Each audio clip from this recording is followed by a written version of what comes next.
আসসালামু আলাইকুম everyone, village kitchen and cooking channel থেকে সবাইকে জানাই অনেক অনেক ওয়েলকাম। কেমন আছেন সবাই? আশা করি অনেক ভালো আছেন, সুস্থ আছেন। আলহামদুলিল্লাহ, আমিও অনেক ভালো আছি। চলে এসেছি আরও একটি নতুন ভিডিও নিয়ে। আশা করি আপনাদের সবার কাছে ভালো লাগবে। আজকে আমি ঢেঁড়সের খুব সাধারণ আর সহজ একটা রেসিপি আপনাদের সাথে শেয়ার করবো। আশা করি আপনাদের সবার কাছে ভালো লাগবে। আজকে আমি ঢেঁড়স ভাজিও করব না, আর ঢেঁড়সকে মাছ দিয়ে রান্নাও করব না। আজকে আমি ঢেঁড়সকে মসুর ডাল দিয়ে রান্না করব। আর এইভাবে রান্না করলে কিন্তু খেতে কিন্তু কোনো অংশে কম হবে না, এর স্বাদ কিন্তু কোনো অংশে কম হবে না। আর ভিউয়ার্সদের উদ্দেশ্যে একটা কথা না বললেই নয়, আমার অনেক ভিউয়ার্স আছে যারা আমার ভিডিওটি দেখেন, দেখে চলে যান, কিন্তু আমার চ্যানেলটি সাবস্ক্রাইব করেন না। তাদেরকে বলবো, প্লিজ ভিউয়ার্স, আপনারা আমার ভিডিওটি দেখেন, এই জন্য আপনাদেরকে অনেক ধন্যবাদ। এবং প্লিজ আপনারা আমার চ্যানেলটি সাবস্ক্রাইব করবেন এবং পাশে থেকে বেল বাটনটা অন করে দিবেন। আর যারা যারা অলরেডি আমার চ্যানেলটি সাবস্ক্রাইব করেছেন তাদেরকে অনেক অনেক ধন্যবাদ। তো ভিউয়ার্স, আজকে আমি বলেছি যে আমি আজকে ঢেঁড়স দিয়ে ডাল দিয়ে রান্না করব। আর এটা আসলে একদম সহজ একটা সিম্পল একটা রেসিপি হলেও এর স্বাদ কিন্তু সহজ না, এর স্বাদ কিন্তু দুর্দান্ত।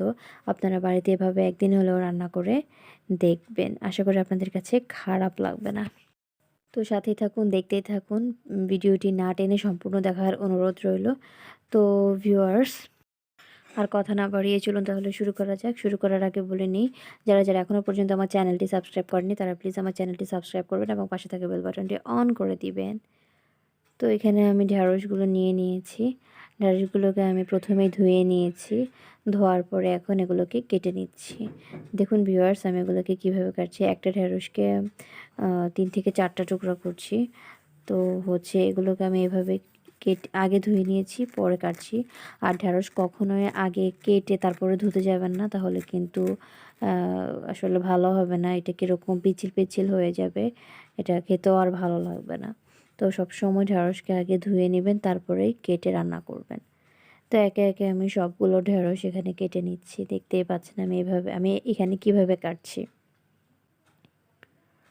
তো ঢেঁড়সগুলো কাটা হয়ে গেছে। এখন আমি চুলায় একটা হাঁড়ি বসিয়ে দিয়েছি এবং আমি যে মসুর ডাল দিয়ে রান্না করব সেই মসুর ডাল পানি দিয়ে সিদ্ধ বসিয়ে দিয়েছি। তো ডালটা কিন্তু ফুটতে শুরু করেছে, ডালের মধ্যে বলক চলে এসেছে, দেখতে পাচ্ছেন ভিউয়ার্স। এই পর্যায়ে আমি দিয়ে দিচ্ছি এখানে কাঁচামরিচ এবং দিয়ে দিচ্ছি 2টো টমেটো, তারপর দিয়ে দিচ্ছি কিছু পেঁয়াজ, তারপর আমি এখানে দিয়ে দিচ্ছি পরিমাণ মতো লবণ, তারপর দিয়ে দিচ্ছি হলুদের গুঁড়া, তারপর আমি এখানে দিয়ে দিব রসুন বাটা। সবগুলোকে এখন আমি একটি খুন্তির সাহায্যে ভালো করে নেড়ে চেড়ে দিচ্ছি। তারপর আমি ঢাকনা দিয়ে আরও বেশ কিছুক্ষণ রান্না করে নিব। ডালের মধ্যে কিন্তু বলক চলে এসেছে, মশলাগুলো দেওয়ার পরে আবার বলক এসেছে। তো এভাবে আমি আরও বেশ কিছুক্ষণ রান্না করে নিব। তো বেশ কিছুক্ষণ আমি ডালগুলোকে সিদ্ধ করে নিয়েছি। এই পর্যায়ে আমি একটি ডাল ঘুটনি দিয়ে ডালগুলোকে ঘুটে দিচ্ছি। দেখতে পাচ্ছেন ভিউয়ার্স, আমি একটি ডাল ঘুটনির সাহায্যে ডালগুলোকে ভালো করে ঘুটে দিচ্ছি। ডালগুলো ঘুটা হয়ে গেছে। এখন আমি দিয়ে দিব এর মধ্যে কেটে রাখা ঢেঁড়সগুলো। ঢেঁড়সগুলো কিন্তু মানে আগে দিলে হবে না একেবারে, তাহলে কিন্তু একদম ভর্তা ভর্তা হয়ে যাবে। দেখতে পাচ্ছেন ঢেঁড়স দিয়েছি, তারপর আমি প্রায় 10 মিনিটের মতো রান্না করে নিয়েছি। ঢেঁড়স কিন্তু বেশিক্ষণ রান্না করলে কেমন যেন একটা বেশি গলে গলে যায়, আর সেই ঢেঁড়স কিন্তু খেতে ভালো লাগে না। তো দেখতে পাচ্ছেন ভিউয়ার্স, আমার রান্নাটা কমপ্লিট হয়ে গেছে। তো আমি ঢেঁড়সটা নামিয়ে নিয়েছি। আর আমি কিন্তু ওই ঢেঁড়সের মধ্যে কোনো তেল দিইনি, সেই জন্য আমি এখন তেলের বাগার দিয়ে দিব। তো আমি একটি কড়াইয়ের মধ্যে তেল দিয়ে পেঁয়াজ ভেজে নিয়েছি।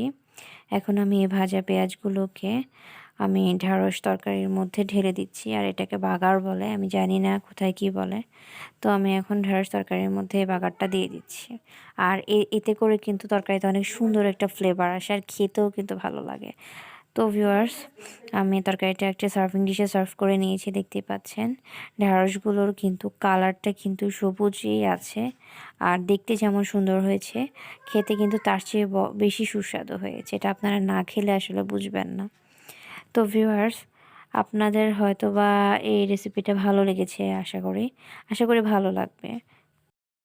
আপনারা অবশ্যই এটি বাসায় ট্রাই করে দেখবেন এবং কমেন্টস করে জানাবেন যে কেমন হয়েছে। তো ভিউয়ার্স, আমার রেসিপিগুলো যদি ভালো লেগে থাকে তাহলে অবশ্যই লাইক, কমেন্টস এবং শেয়ার করবেন এবং আমার চ্যানেলটি সাবস্ক্রাইব করে পাশে থাকা বেল বাটনটি অন করে দিবেন। এবং যারা যারা অলরেডি আমার চ্যানেলটি সাবস্ক্রাইব করেছেন তাদেরকে কিন্তু অনেক অনেক ধন্যবাদ।